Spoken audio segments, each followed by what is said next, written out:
it's no rumor anymore that Moroka Swallows is for sale. That David Mkhashwa and Panyaza Lesufi are trying very hard to find a buyer for Moroka Swallows, whether it's going to be the team or the status. They're hinting towards it being the status more than is the team. They're probably going to go and look for another status, maybe swap places with whichever club is going to want to buy them. The rumors have it that Marumo Gallen's owner, Abram Sillo, is leading the offers, and he's leading the race to become the new owner or to get that status. So we're more than likely going to see Marumo Gallen's back in. Former TTM owner, forget his name, Mulaudzi, also wants in, but Abram Sillo is the one who's leading. Now, there's been tons of speculation. We saw what happened to Moroka Swallows last year. They ran into a lot of problems. They couldn't get sponsors because the sponsors were asking for things that the league cannot give them, owing to the other sponsorship deals that the league has with other stakeholders. For example, there was a rumor that Telkom wanted to buy into Moroka Swallows, or at least sponsor Moroka Swallows, but the problem became that they wanted on their streaming service to show matches that weren't being shown on SuperSport. Now, SuperSport, for one, shows all matches according to them. They show all, I forgot how many it is, but it's quite a few matches. They were able to show them. Those that can't be shown on TV are then taken to DStv Stream. And because they're a headline sponsor, broadcasting partner with the PSL, you cannot have that deal with Telkom go through.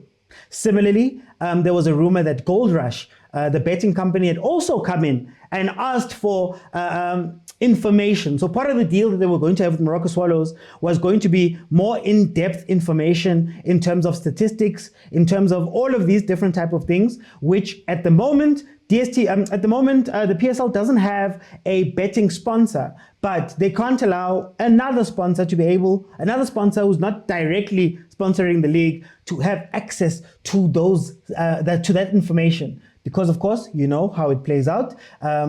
It's very important for odds. It's very important for those type of things. So it would have been against PSL policy, and it makes sense why those sponsors were not there.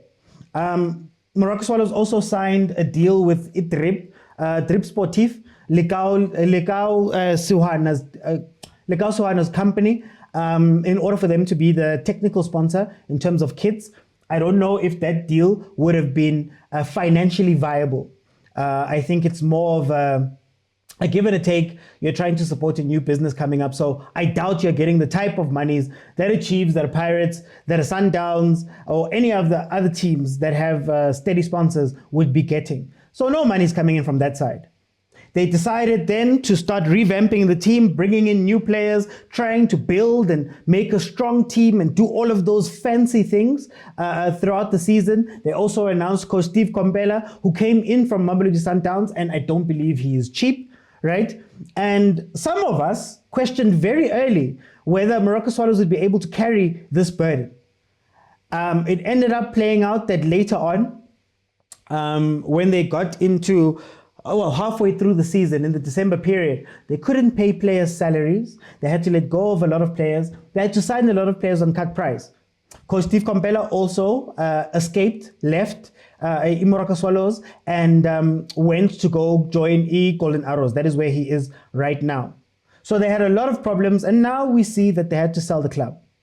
That was just giving you background of what has happened with Moroka Swallows up to this point. And Panyaza Lesufi came on to Andile's show last week, Sports Nights with Andile, if I'm not mistaken. That's the show's name. He came on and he spoke about what happened, and he was honest about a few things. Now, he said a lot of things.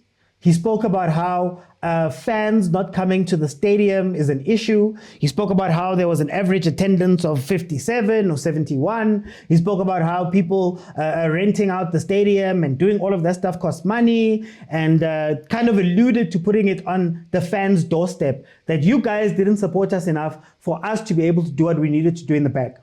Andile also then came out to speak about how fans, if you don't buy the jerseys and if you don't support the club and you don't go to the stadiums and all of that stuff, you are not real supporters. And that is a conversation for another day. What I want to focus on in this conversation right now, I'm tired of teams laying so many things at the fans' doorstep. I'm tired of teams acting like we request all of these things, they oblige our requests, and then later on, when things don't work out, they can turn around and point at us. I've spoken plenty of time here about these teams who hide behind the fans. It's very easy for somebody to say, I did what you wanted me to do. Therefore, I am absolved of any responsibility in this situation. They speak as though they've got fan forums where they sit down with the fans and they've got AGMs and the fans have a stake in the team and can dictate what needs to happen. This is not Bayern Munich. This is not other fan-owned clubs. This is Swallows, Moroka Swallows, that is owned by David Mkhasho, Panyaza Sufi, and a bunch of other shareholders, which I will get into because there was a bit of an issue there. When I support my team, it doesn't mean I sit in the boardroom. When I support my team, it doesn't mean I make decisions for you. When I support my team, when I watch my team, I'm a fan. I don't know that the Moroka Swallows fans that watched the club this season knew that they couldn't pay salaries. Panyaza Sufi put it that they're seeing that the financial burden is so high that it's either they sell the status or they get booted out by FIFA and SAFA and PSL regulations that say if you can't pay for something, you have to be taken down. How many fans were consulted when that started happening for you to then blame them? How many fans were consulted when budgets are being made and you decide that I'm going to go over and above what we can afford and what we can do to buy face? How many fans are consulted when you go out to go look for sponsors and go and do all of those things? How many fans are asked where this PSL grant of 2 million a month that is funded by fans watching the TV, that is funded by people paying for about dstv to watch PSL. How many of them were consulted as to where that money is going to go? When you were sitting at cozy dinners with Coach Steve Kompela announcing that he was hired, how many fans negotiated that deal? His monthly pay, his mandate, what he's going to do here. So why, at the end of everything, when things have gone wrong, do we turn around and look at the fans? And honestly, they're not the only club to have done this. We've heard other clubs blaming social media, blaming betting, all of that stuff, and saying fans are not fans anymore. Guys, realistically, we sit in a league where Mamelodi Sundowns won the league by, 23 points. Where Orlando Pirates won 2 trophies and luckily Stellenbosch could win the other one. Pirates, again, completing 4 trophies in 2 years. MTN 8 Nedbank Cup twice. So that means 3 of the 4 available trophies are accounted for. That means that there's very few teams in the league that can look you in the eye and say that they're doing everything. Panyaza, in the quotes, went as far as to say that you can't be finger pointing and you can't say David Mkhashwa didn't try to make this club run. That he didn't go out and try seek sponsors and the league did this, that he didn't try and do whatever. They spoke a big game. And when it came time to put your money where your mouth is, when it came time to make sure that you are sustainable, you didn't. And to go back to the conversation we were having about the shareholders, one of the Swallows shareholders actually came onto the show. onto Adile's show and spoke about how they had not been consulted about where the move is going. So way back in 2017, when they were raising funds, there are fans who went into their pocket, deep into their pockets, into their savings, the gentleman who was on there, put forward money. But yet now when things are going wrong, the exco cannot communicate with shareholders, cannot tell them that, guys, kunzima. By my count, the league has been done for what? Maybe a month now? Coming up to a month?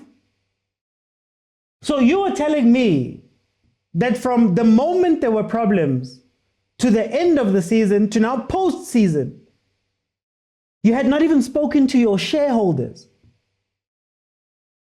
That feels like maladministration to me. That feels like you have failed in a corporate governance sense to communicate with the people that you are meant to communicate to, that funded, that provided monies for you to be able to have this team where it is, all the way back in 2017. You don't communicate to them. You can't pay players. You can't pay your coach, or you can't even allow your coach to run the team. You still have, according to Panyaza, they tried to clean up as much as possible of what the old club had, but you still find those elements. So you failed in that regard too. And honestly, to Ntate Panyaza, honestly, it's not the first year you guys are running this club. It's not the first year the club has been in the PSL. From when you guys resurrected it, I believe in the 3rd division and brought it all the way up, you can't now act as though all of these things are new. You can't act as though, we were blindsided by the finances that were happening. You can't act as though low stadium attendance is the problem. That no, guys, the 71 fans, if only we had 3,000 average fans, we could have done something different. You can't act like you haven't seen other teams go through the same exact things that you went through. Surely you saw Bloemfontein Celtic, what happened to them. Surely you saw about TTM. We've seen Bokalans, we've seen there's so many teams, Bidvest, we've seen so many teams struggle. So you can't come to me and say, oh yeah, by the way, we were struggling with these things, when it's your own choices as the exco and as the leadership of Moroka Swallows that landed you here. But yet, what do? You put it on the doorstep of the fans. You point at every single person other than looking internally. In fact, it seems like you don't even want to look internally and blame the people who are there internally and have to look at these things. There's not social media. It's not angry fans. It's not lack of fans. It's your maladministration. It's you guys not being able to run that club properly. And this again cycles back to the PSL one more time. Over there at the PSL offices, how many years are we going to have to see this happening? How many years are we going to have to see another club after another club after another club after another club after another club die? Not being able to pay, not being able to do whatever, while we allow owners to come in and out. How many transfer bans are we going to see? Because you know what, guys, the contracts are not strong enough to stand up when the foreign players take us to FIFA.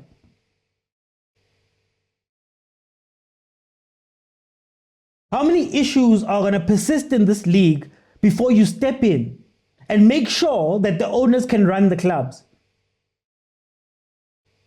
And make sure that the running of the clubs has a standard, has requirements.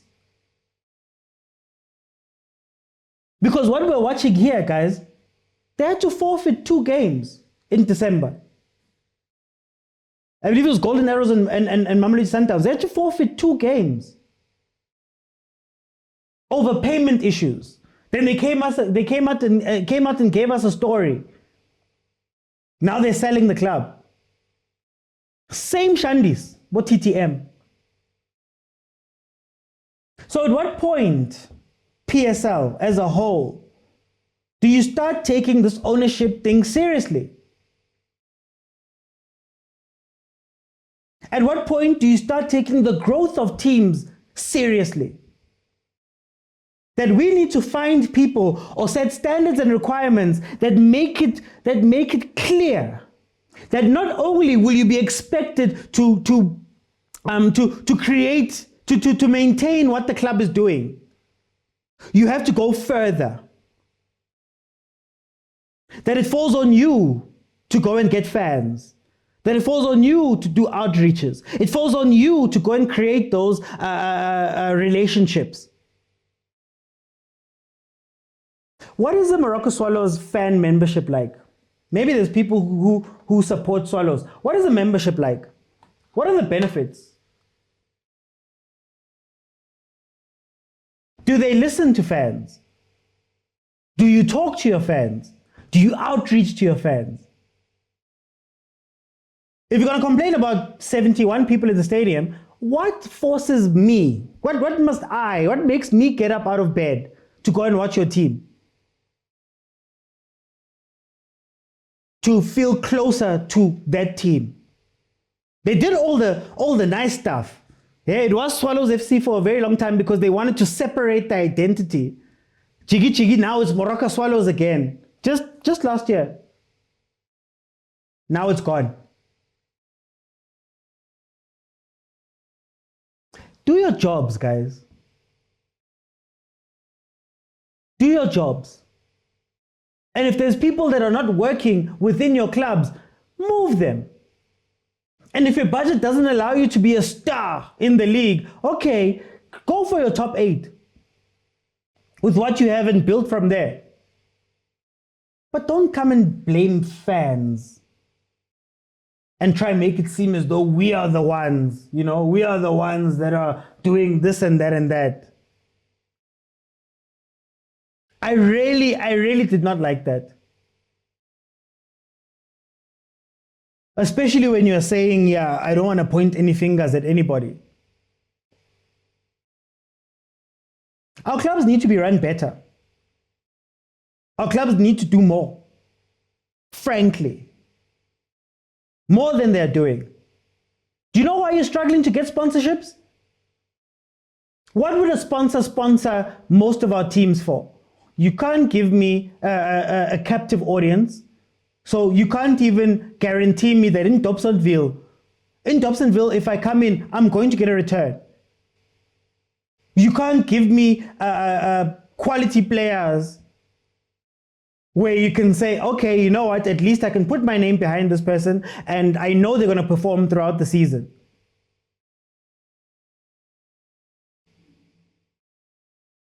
Can't even give me they can't even give me a stadium that's full. So I'm sorry, David Mkhashwa, you can't get sponsors.